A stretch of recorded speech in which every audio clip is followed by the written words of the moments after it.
नमस्कार, आप देख रहे हैं यंग भारत। मैं संजय श्रीवास्तव। बरेली सदर तहसील के अमीन हैं मनोज यादव। उनका एक संगीन मामला सामने आया है। उन्होंने आरसी वसूली के नाम पे लोगों से वसूली की है। बरेली के नवादा शिखान मोहल्ले की मीना मौर्य हैं। उनसे भी 27,500 रुपये लिए गए थे, ऐसा मीना देवी का कहना है। और वो उस पैसे की उनको रसीद नहीं दी गई, जबकि कई महीने गुजर चुके हैं। उनका कोई साथी है रवि मौर्य, वो इन्हें बार-बार आके धमकाता है। मीना मौर्य ने इसकी शिकायत डीएम से की है। डीएम ने मामले की जाँच शुरू करा दी है। आइए इस संबंध में बात करते हैं। क्या नाम है आपका? मीना रानी, आप कहाँ रहती हो? नवादा शिकान, क्या गुलाबबारी रोड। क्या आपकी आरसी कटी थी? हाँ, किस नाम से कटी थी? सूरज के नाम से। सूरज कौन है आपके? मेरा लड़का है। किस बात की आरसी कटी थी? बत्ती के बारे में। अच्छा, फिर क्या हुआ? बत्ती के बारे में लिखा पढ़ी कर कर लेके गई है घर से। कौन लेके गया था? आए चेकिंग करने वाले गए। उसके बाद क्या हुआ फिर? उसके बाद फिर कचेरी से आ गए नोटिस। कौन लेके आया नोटिस? डाकिया ने। अच्छा, फिर? अब फिर वो घर में आन के रख लिए, तो एक दो तीन जंग ले गई हैं, बिजली घर ले गए तो वहाँ मना कर दिए। कल के यहाँ से ले जा तुम। ठीक है। यहाँ कोई बिजली घर में कोई जमा बेत है तो बाने भगा दिए वहां से, तो हम घर ही आ गए। फिर आपके घर कौन आया? मेरे घर तो बत्ती बारे से नहीं सब आई। तो बाने करे कि पैसा जमा करे, पैसा जमा करे, तो पैसा हम एक बिल्ला में अब इतो जल्दी कहाँ से ले आऊंगी? किसने कहा पैसे जमा करो? भाई युवारी ने। क्या नाम है उसका? अमीन सनी आई तो अमीन ने पहले कही, तो फिर अमीन के बाद में फिर रवि आ गई, तो रवि ने के छह सात आठ जने हैं, सब ने कही है, समझे गाड़ी में बैठ गए सब ने कही है कि तो हम कह कि तुम ज्यादा कर जोर काट रही हैं, तो तुम्हारे हाथ में पर्ची है हमारे लड़का के, तो पर्ची दे हमारे हाथ में। नाम है आपका? गीता मौर्य, आप कहाँ रहती हो? नवादा सैखान। अच्छा, क्या आपके घर की कोई आरसी कटी हुई थी? जी, किस बात की आरसी कटी थी? बिजली चोरी की कटी हुई थी। किसके नाम की थी? सूरज के नाम से। सूरज आपके कौन है? देवर हैं। अच्छा, ये कब कटी थी? होली के पहले कटी थी। अच्छा, हाँ, फिर क्या हुआ? तई वो होली के बाद आए थे, 5-6 दिन के बाद आए थे। कौन आए थे? फिर रवि मौर्य आया था। ये उसके रवि मौर्य कौन है? वो हमारे रिश्तेदार में ही लगते हैं। कहाँ रहते हैं? कटरा, क्या चांद खान कटरा रहते थे। क्या बोला उन्होंने? उन्होंने कहा है मैं तहसील से आया हूँ और ये सूरज नाम की आई है ये रसीद, और ये 27,500 रुपये आपको जमा करना है। हमने कहा ठीक है यार, तुम्हारा विश्वास है, अब 1-2 दिन के बाद आना, हम आपके लिए पैसे देंगे। तो वो लोग फिर आए थे। कितने दिन बाद आए? वो आए थे 5-6 दिन के बाद आए थे। फिर कितने लोग आए? फिर 7-8 लोग आए थे। कौन कौन थे उनमें? उनमें रवि मौर्य था, हाँ। और भी लोग सारे लोग थे, उनका नाम तो नहीं पता था हम लोगों को। जो हम लोग जानते हैं रवि मौर्य को, हमने उसके हाथ में पैसे दिए थे। क्या अमीर भी थे उनके साथ में? अमीन तो उससे पहले आया था, उनके साथ नहीं थे। क्या नाम था अमीन का? अमीन का, उसका तो मनोज यादव था। वो अच्छा। तो पहले हो गए थे, वो भी धमकी दे के गया क्या था। कहा उन्होंने? उन्होंने कहा था तुम आप कब जमा करोगी, इतने दिन तो हो गए आपके लिए। मैंने कहा कर देंगे, अभी पैसे की जुगाड़ नहीं हो पाई है तो कर देंगे। तो कह रहे ठीक है अच्छा। तो वो रवि मौर्य आया था फिर, हाँ, हाँ। तो हमने उसी के लिए पैसे दिए थे।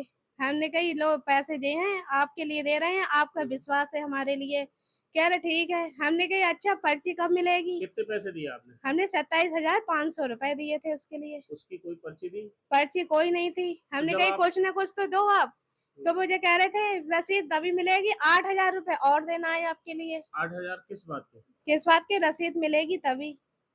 अच्छा। रसीद तभी मिलेगी जब आप 8,000 रुपए दोगे आप।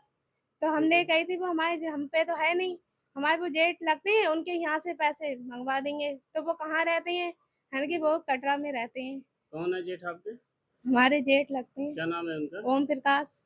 अच्छा, अच्छा। हाँ, उनके हाथ से पैसे दिलवाए हैं, 8,000 रुपए दिलवाए हैं। अच्छा। तो हम चक्कर भी लगाते रहे उनके घर के, कह रहे वो हमारे घर के आने की कोई जरूरत नहीं है, और हम रसीद आपको खुद दे के जाएंगे। बार बार चक्कर मार रहे थे हम तो लोग। ये रवि मौर्य का अमीन के साथ में रहता है, मनोज अमीन के साथ में? हाँ जब भी आते उन्हीं के साथ में आते थे, वो भी आते थे। क्या रसीद मिल गई आपको? वो ये कह रहे रसीद के बारे में तो कुछ नहीं कही थी, फिर तो वो पैसे चले गए, फिर तो कोई नहीं आया था। हम ही जा रहे थे उनके घर पे, रवि अच्छा। मौर्य के घर पे। उन्हीं को अच्छा। जानते हैं हम, उन्हीं के घर पे गए थे। तो वो और ऐंठ के बोला था, यहाँ आने की कोई ज़रूरत नहीं है आपके लिए, मैं आपको खुद ही दूँगा रसीद। यहाँ अच्छा। मैं आऊँगा तुम्हारे पास, पर आने की ज़रूरत नहीं तुम है यहाँ। चला गए तब आएंगे ना दूसरे दिन। हाँ, ये कह रहे तो थे। अब आपने किसी से शिकायत की है? हमने यार वो लिखवाई थी, अब वो एप्लीकेशन लिखवाई है, अच्छा, किसके यहाँ, डीएम के यहाँ दिए, किसके यहाँ डीएम के दिया? यहाँ दी है, अच्छा, उसके अच्छा। यहाँ दी है हमने। उसके बाद तो फिर कोई नहीं आया? 18 तारीख को वो आया था, हाँ इतनी ऐंठ दिखा रिया था घर पे आके। हाँ। वो तो हमारे जेठ जी आ गए थे, कौन आया था? जेठ ओम प्रकाश आए थे, नहीं, आपके रवि मौर्य आया था। क्या कह रहा था? कह रहे थे तुम मेरे घर क्यों आई थी तुम? हम खुद ही आते आपके घर पे, क्यों आई थी मेरे घर? मैं तुम्हें खुद ही दे जाऊँगा, घर पे अब नहीं आना। 18 तारीख को आया था वो मेरे घर और इतना जरीर करके गया था। वो तो जेठ जी आ गए तो उनसे बात हुई तो भाग आए वो। आपका क्या नाम है? मेरा ओम प्रकाश मौर्य। आप कहाँ रहते हैं? मैं कटरा चांद खां। अच्छा, ये मीना मौर्य आपकी कौन है? मेरी चाची हैं। अच्छा, ये पैसे का क्या लेन देन है इनसे, जो पैसा गया है आरसी का, क्या पैसे है का पूरा मामला? पैसे का मामला ये है, इनका एक आरसी कटी हुई थी, तो होली के बाद में इनके घर पर रवि मौर्य जो रिश्तेदार है, वो इनको सूचना देने गए थे होली के 5-6 दिन बाद। अच्छा। और उसके बाद उन्होंने कहा ये पैसा जमा कर दो, नहीं तो आपका लड़का जेल चला जाएगा। ठीक है। तो इन्होंने कहा ठीक है, हम पैसे का व्यवस्था करते हैं और उसके बाद जो है हम आपको दे देंगे। नहीं, ये जो चलो रिश्तेदार है, पैसे का इससे क्या मतलब, इसने पैसे क्यों मांगे? ये इन्होंने अपने आप को बताया कि मुझे तहसील में नौकरी मिल गई है और मैं अमीन के साथ रहता हूँ और इसलिए मुझे आना पड़ा, और आपको एक रिश्तेदार होने के नाते एक अमीन के साथ रहता हूँ, सरकारी नौकरी मुझे मिली हुई है और मैंने देखा ये आपकी आरसी कटी हुई है, तो मैं आपको सूचना देने आया। कौन है अमीन जिसके साथ में उसने रहने का बताया? उन्होंने बताया कि अमीन जो है मनोज यादव, ये कौन सी तहसील के हैं? सदर। अच्छा, कहाँ रहते हैं, कुछ है जानकारी? अब ये तो मुझे जानकारी नहीं है कहाँ रहते हैं, लेकिन ये बताया कि उनका नाम मनोज यादव है। अच्छा। हाँ, अमीन है, मनोज यादव नाम है। पहले रवि आए, उसके बाद अमीन आए क्या? पहले पहले जो है रवि आए होली के 5-6 दिन बाद, ठीक है। और उसके 15 दिन बाद फिर रवि इनके पास पहुंचा 7-8 लोगों को लेके। अच्छा, हाँ, उनमें कौन था 7-8 लोगों में? तो उनमें 7-8 लोगों को ये नहीं जानती थी, लेकिन एक आदमी जो बोला था कि मेरा नाम मनोज यादव है और मैं इस क्षेत्र का अमीन हूँ, आपके लड़के के नाम से आरसी कटी हुई है, आप पैसा जमा करेंगी नहीं करेंगी? नहीं करेंगी तो आपका लड़का जेल भेज देंगे। अच्छा जी। फिर पैसा दे दिया उसी समय, क्या किया? तो उस समय पैसा नहीं दिया, इन्होंने टाइम मांगा अमीन साहब से, और साहब वो उन्होंने कहा कि ठीक है, आप पैसे की व्यवस्था करके आप जमा करें और नहीं तो आपका लड़का जेल भेज देंगे। अच्छा, ठीक है। फिर कितने दिन बाद पैसे दिए? फिर वो इन्होंने तो 1 महीने का समय मांगा था लगभग, लेकिन वो लगातार इनका, हम उधर जाते थे तो ये बताती थी वो लला रोज दूसरे तीसरे दिन या चौथे दिन आते हैं और टॉर्चर करते हैं कि पैसे का इंतजाम दो, और इनके लड़के के ठेले पे भी वो जाते थे, और जब वो ठेले पर जाते थे तो उनका लड़का, हमारा जो चचा का लड़का है सूरज, वो हमें कॉल करके हमें फोन पर बताता था भैया ये लोग आए हुए हैं और ये कह रहे हैं या तो पैसा दो और या हम आपको जेल भेज देंगे। अच्छा। हाँ, तो उन्होंने मैंने उनसे कहा कि ठीक है, मैं उनसे बात कर लूंगा। बात करने के बाद में फिर इनने अपना फोन दिया तो वो रवि मौर्य को ही दिया, और रवि मौर्य ने मुझसे बात की, और बात करने के बाद में तो वो बोले ठीक है भैया पैसे का इंतजाम कराओ इनसे और पैसे इनसे दिलवाओ। तो मैंने कहा ठीक है, इन्हें थोड़ा समय दे दो, ये बेचारे झाड़ू पोछा करती है घरों में, लड़का ठेला लगाता है, गरीब लोग हैं, परिवार है, तो एक साथ तो इनके पास नहीं है पैसा रखा हुआ, लेकिन ये पैसा आपको दे देंगे, ये मेरी जिम्मेदारी है। कब दिए इन्होंने पैसे? इन्होंने पैसे दिए 9 तारीख 9/5/2025 को, कितने पैसे दिए थे? 27,500। अच्छा, हाँ, जब इन्होंने पैसे दे दिए तो इन्होंने उनसे रसीद मांगी, ठीक है। और जब रसीद मांगी तो उन्होंने ये कहा कि भाई रसीद आपको जब मिलेगी जब तहसील का 8,000 का जो खर्चा बनता है वो आप 8,000 रुपये और दो, तब आपको रसीद मिलेगी। अच्छा, तब इन्होंने हमसे कहा आकर घर पे कि लला ऐसी ऐसी बात हो गई है, और अब जो है 8,000 रुपये का इंतजाम अब आप कर दो, और हम आपको बाद में धीरे धीरे करके दे देंगे। ठीक है। हाँ, तो 20 तारीख को